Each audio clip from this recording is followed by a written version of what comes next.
الشیطان الرجیم بسم اللہ الرحمن الرحیم الحمد للہ رب العالمین وصلی اللہ علی محمد وآل الطاہرین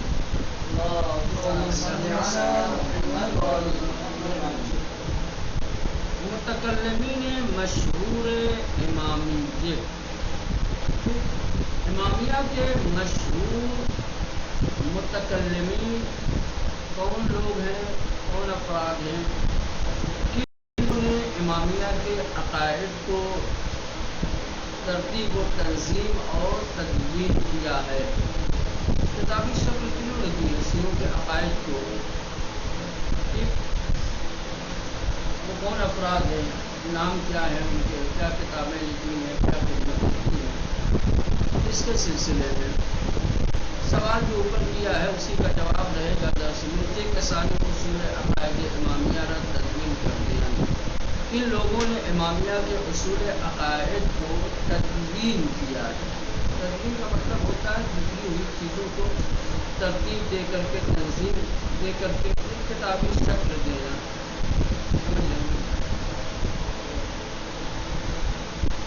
شیعوں نے اپنے اصول عقائد کے سلسلے میں زمانے پیغمبر سے ہی خاص توجہ رکھی،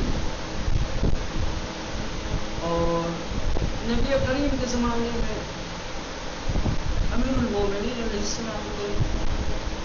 جو علم رسالت کے حامل تھے،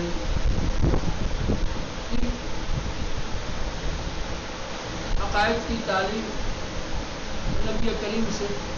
اس کے بعد اماموں کا سلسلہ، اماموں سے ان کے شاگردوں نے، ہر امام کے خاص شاگرد ہوتے تھے، اور وہ خاص شاگرد امام سے اصول عقائد کو دریافت کرتے تھے، حاصل کرتے تھے، سیکھتے تھے۔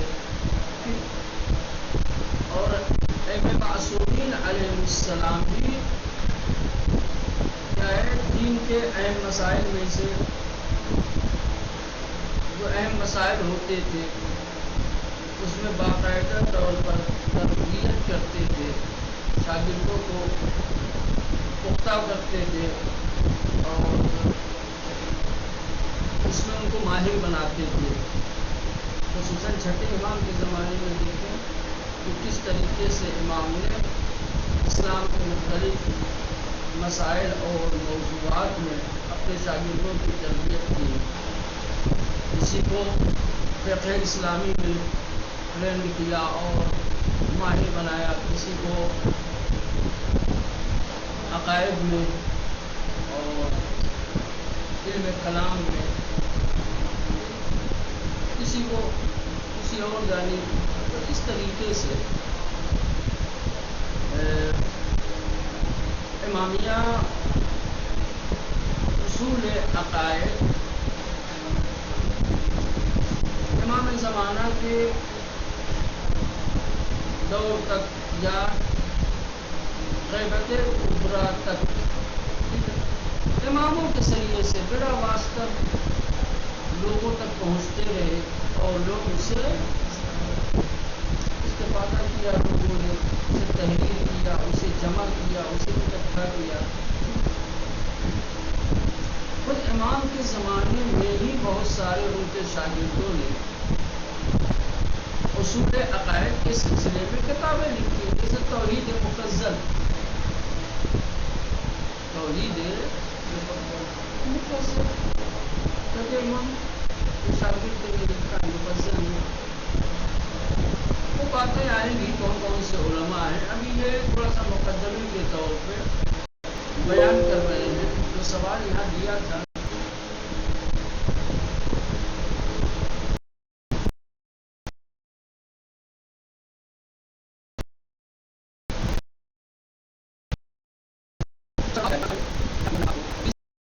باتیں بتا رہے ہیں، سلسلہ جوڑ رہے ہیں، سمجھ رہے ہیں کہ کس طریقے سے یہ لوگ اصول عقائد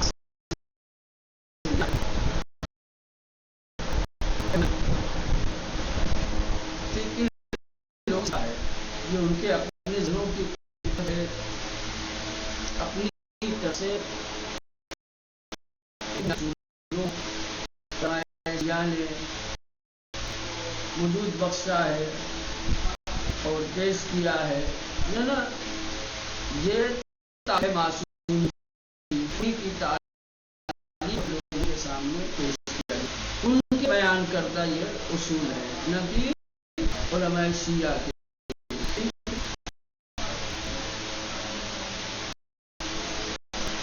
متکلمین مشہور امامیہ کے مشہور و معروف متکلمین در صحائے گزشتے گفتیں کہنے کہ گزرے ہوئے درسوں میں ہم بتا چکے ہیں کہ عقائد شیعہ امامیہ شیعوں کے عقائد از امامان آنہا ان کے اماموں کے ذریعے سے کہ از خاندان رسول خدا ہستن کہ جو نبی کریم کی خاندان سے ہیں اتنے شدہ است لیا گیا ہے، و البتہ امامان نیز ہمیں علوم و معارف و شریعت را، البتہ اماموں نے بھی تمام علوم و معارف اور شریعت کو از طریق سلسلے آباء و اجداد خود اپنے آباء و اجداد کے سلسلے سے یعنی رسول خدا سے اخذ کرتے انگ لیا ہے۔ شیعوں نے اماموں سے لیا ہے، اماموں نے اپنے آباء و اجداد یعنی رسول خدا سے لیا ہے۔ علماء امامیہ احادیث و اخبار فراوانی، امامیہ علماء نے بہت ساری اخبار، بہت ساری روایتیں اور احادیث از قول امامان خود اپنے اماموں کے ارشادات اور اقوال کے ذریعے سے نقل کرتے ہیں کہ در انہا مبانی و اصول عقیدتی آمدے از کی جن روایات میں جن احادیث میں عقیدتی بنیادی اصول ذکر ہوئے ہیں، از مباحث خدا شناسی و توحید یعنی خدا شناسی اور توحید کے مباحث سے لے کر کے بنقش و سہم عقل اور عقل کیا رول ادا کرتی ہے، اس کا کیا حصہ ہے کہ صدر یہ صحیح ہے اصولی عقائد کے اندر در شناخت عقائد اور عقائد کو پہچان میں تا مباحث جبر و اختیار و قضاء و قدر، یہاں تک کہ قضاء و قدر اور جبر و اختیار کے جو مباحث ہیں تا مباحث نبوت و معاد و دیگر مباحث اصولی و عقیدتی، یہ تمام چیزیں اس میں بیان ہوئی ہیں۔ ان احادیث و اخبار ہم یہ حدیثیں اور یہ روایتیں در کتابہائے حدیثی مستقل حدیث کی کتابوں میں وہم در ضمن جوامع روائی اور اسی طریقے سے جوامع روائی کے ذکر میں، جوامع روائی ان رسالوں کو ان کتابوں کو کہا جاتا ہے جس میں روایتوں کو جمع کیا گیا ہے، الف میاں کیا نام ہے البا میاں وغیرہ جو ہے یہ جوامع کہا جاتا ہے، جوامع روائی جن میں صرف روایتوں کو جمع کیا گیا ہے۔ ونیز در ضمن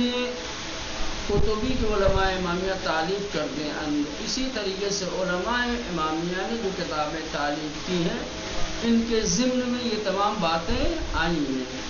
خلاصہ یہ ایک لائن میں کہ اماموں کے ذریعے سے جو احادیث ہم تک پہنچی ہیں ان احادیث میں عقائد کی یہ تمام باتیں ہیں، توحید ہے، خدا شناسی ہے، جبر و اختیار ہے، قضاء و قدر ہے، ٹھیک ہے، عقل کی عقائد کی شناخت میں کیا دخالت ہے، اس کے سلسلے میں یہ روایتیں کیا ہے، روایتوں کی کتابوں میں آپ کو مل جائیں گی۔ علماء شیعہ در زمان علم بیشتر بھی گردآوری و نقل دیدگاہ فقہی و کلامی امامان خود پر داختے ہیں، کہیں کہ شیعہ علماء نے اماموں کے زمانے میں زیادہ تر فقہی اور کلامی اماموں کے نظریات اور ان کے اقوال کو نقل کیا ہے یا جمع کیا ہے۔ اماموں نے اپنے زمانے میں زیادہ تر فقہی اور کلامی نظریات بیان کیے ہیں، شیعہ علماء نے بھی انہی کو جمع کیا ہے۔ و کمتر بے اظہار نظر و بحث و بسط مباحث ہوئی آوردن، اور بہت کم شیعہ علماء نے اپنا اظہار نظر یا مباحث کو تفصیل کے ساتھ بیان کیا ہو، ایسا نہیں ہے۔ بس اماموں سے جو کچھ نقل ہوتا تھا اسی کو کیا ہے یہ جمع کر لیتے تھے، اسی پر اکتفا کرتے تھے۔ ان مباحث میں تفصیل بیان کی جائے، ان مباحث میں علماء شیعہ اپنے نظریات اور اپنی رائے بیان کرے، ذکر کرے، ایسا نہیں ہوتا تھا۔ ٹھیک، صرف اماموں کی رائے، ان کے اقوال و ارشادات جمع کرتے تھے شیعہ علماء۔ و برخی از آنان با راہنمائی و ارشاد امامان، اور شیعہ علماء میں سے کچھ ایسے تھے جو اماموں کے ارشاد، ان کی رہنمائی کی بنیاد پر اقدام بے مناظرے با متکلمین سارے فرقہ اسلامی کر دیں، دوسرے تمام اسلامی فرقوں کے متکلمین کے ساتھ مناظرے کے لیے اقدام کیا ہے۔ امامیہ کے علاوہ جو دوسرے اور اسلامی فرقے تھے، باقاعدہ طور پر ان فرقوں کے جو متکلمین تھے ان سے مناظرہ کیا ہے۔ اماموں نے یہ جائے جاؤ، ہشام ابن مسلم ابن ہشام ابن حکم، یہ وہ افراد تھے، یہ وہ لوگ تھے جنہیں باقاعدہ امام مناظرے کے لیے بھیجتے تھے، اور یہ دوسرے مسلک اور دوسرے مذہب کے متکلمین کے ساتھ، علماء کے ساتھ مناظرہ کرتے تھے۔ ان گونے مناظرات نیز تعلیف شدے، امام کے ان شاگردوں نے جو مناظرات کیے ہیں وہ مناظرات بھی تعلیف ہوئے ہیں۔ خود اماموں نے جو مناظرے کیے ہیں وہ اپنی جگہ پر ہیں، اماموں کے علاوہ ان کے شاگردوں نے بھی ان کی رہنمائی کے ذریعے سے مناظرات کیے ہیں۔ بتا زمانے میں باقی مان گیا، اور جو ان لوگوں نے مناظرے انجام دیے ہیں وہ آج بھی باقی ہیں۔ اما پس از غیبت 12 امام شیعہ، لیکن شیعوں کے بارے میں امام کی غیبت کے بعد محمد ابن حسن المہدی، علماء و متکلمین امامیہ، یہ نام یاد رکھیں، محمد ابن حسن المہدی، امامیہ، متکلمین اور علماء میں سے جن کا شمار ہوتا ہے، بے تحقیق و بررسی و بحث پیرامون مباحث کلامی مباحث کے سلسلے میں کیا ہے بررسی اور تحقیق کو انجام دیا، بضمن نقل دیدگاہ امامان خود اور اپنے اماموں کے نظریات اور ان کی رائے کو ذکر کرنے کے ساتھ ساتھ بے تشریح و توضیح، ان کی تشریح اور ان کی وضاحت، تفاسق گوئی بے شبہات، اور جو شبہات و اعتراض کیے گئے ان کے جواب کے لیے اقدام نمودیان قدم اٹھایا ہے۔ یہ پہلے شخص ہیں 12ویں امام کی غیبت کے بعد سب سے پہلے جنہوں نے شیعہ امامیہ کے اصول عقائد کو، یعنی اماموں کے نظریات کو عقائد کے سلسلے میں ذکر کیا ہے، ان کی تحقیق اور بررسی کی ہے، اور پھر اپنے نظریات بیان کیے یا تشریح کی اماموں کے اقوال اور نظریات کی، ٹھیک، شیعوں کے اوپر، شیعوں کے عقائد کے اوپر جو اعتراضات کیے گئے ان اعتراضات کے جو جوابات دیے ہیں وہ یہ ہیں محمد ابن حسن ہمچنین دیدگاہ سائر فرقہ، یہاں تک کہ اسی طرح سے جس طریقے سے اپنے اماموں کے رائے اور نظریات کو ذکر کیا ہے، اسی طریقے سے دوسرے تمام فرقوں کے نظریات کو بھی، کہ خصوصاً دستہ فرقہائی کے خاص طور پر ان فرقوں کے نظریات کو کہ بعد از عصر ائمہ تاثیر شدہ ان، کہ جو عصر ائمہ کے بعد وجود میں آئے ہیں، جن کی بنیادیں پڑی ہیں، مورد بررسی و نقد قرار دادے، ان کے نظریات کی بھی تحقیق کی ہے اور مورد بررسی قرار دیا ہے، وہ برقی دیدگاہ رد کر دیں، اور ان کے بیان کردہ عقائد میں، نظریات میں جو قابل نقد تھے، جو قابل اعتراض تھے، ان پر اعتراض کیا ہے، انہیں رد کیا ہے۔ اسوء دیگر نباید این حقیقت را نادیده گرفت که بخش بسیار مهمی از علوم و معارف تمدن اسلامی در طی 14 قرن تاریخ اسلام توسط علماء شیعہ پائیداری و تدوین شده۔ پھر دوسری طرف اس حقیقت سے ہم اپنی آنکھیں بند نہیں کر سکتے کہ اسلام کے تمدن اور اس کے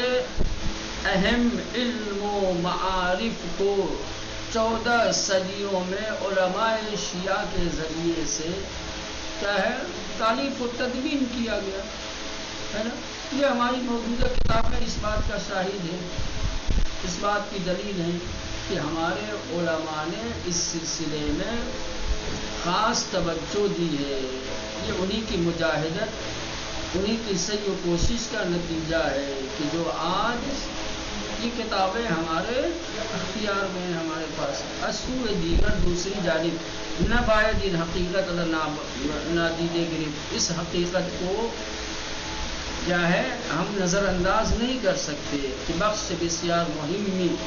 کے ایک اہم حصہ، بہت زیادہ اہم حصہ از علوم و معارف و تمدن اسلامی تمدن اور اس کے معارف و علوم کا در طی 14 قرن تاریخ اسلام کی 14 صدیوں کے ضمن میں توسط علماء شیعہ علماء کے ذریعے سے پائیداری اس کی بنیاد ڈالی گئی و تدوین شدہ اور اس کو تدوین کیا گیا۔ وہ بعنوان مجاہدت ہے مسلمین صدر اسلام کے مسلمانوں کی مجاہدت اور ان کی سعی و کوشش کے عنوان سے تاکنون بودے ابھی تک کیا ہے یہ چیز باقی رہی ہے۔ در ان میان اور اس دوران علماء و اندیش مندان فرقہ مختلف اسلامی کہہ رہے کہ اسلامی مختلف فرقوں کے علماء اور دانشمند نقش عمدہی ایفا کرتے ہیں، اس میں بہترین رول ادا کیا ہے، بہترین کردار پیش کیا ہے۔ بے نسبت توانائی عمق و میزان اصالت ہر فرقے، خصوصاً ہر فرقے کے اصلیت کو، ان کے میزان و پیمانے کو، ان کے عقائد میں کتنی گہرائی اور گہرائی ہے، ان کے عقائد کتنے مضبوط و مستحکم ہیں، و توفیق درماندگاری اور اس کے حفظ و نگہداری میں جو توفیق ہے، و دوام ان فرقے اور ان فرقوں کا جو دوام ہے، جو ان کی بقا ہے، سہمی از تمدن اسلامی بان فرقہ اختصاص دارد، اسلامی تمدن میں سے جو حصہ ہے یا تمدن اسلامی کا جو حصہ ہے ان فرقوں کے لیے مخصوص کیا گیا ہے۔ یعنی کہنا یہ چاہتے ہیں کہ علم کلام میں صرف شیعہ علماء نے کام نہیں کیے ہیں اور صرف انہی کے عقائد و نظریات کی طرف انہوں نے توجہ نہیں دی ہے، بلکہ تمام اسلامی جو فرقے ہیں ان کے پڑھے لکھے لوگوں نے، ان کے علماء نے عقائد کی طرف خاص توجہ دی ہے اور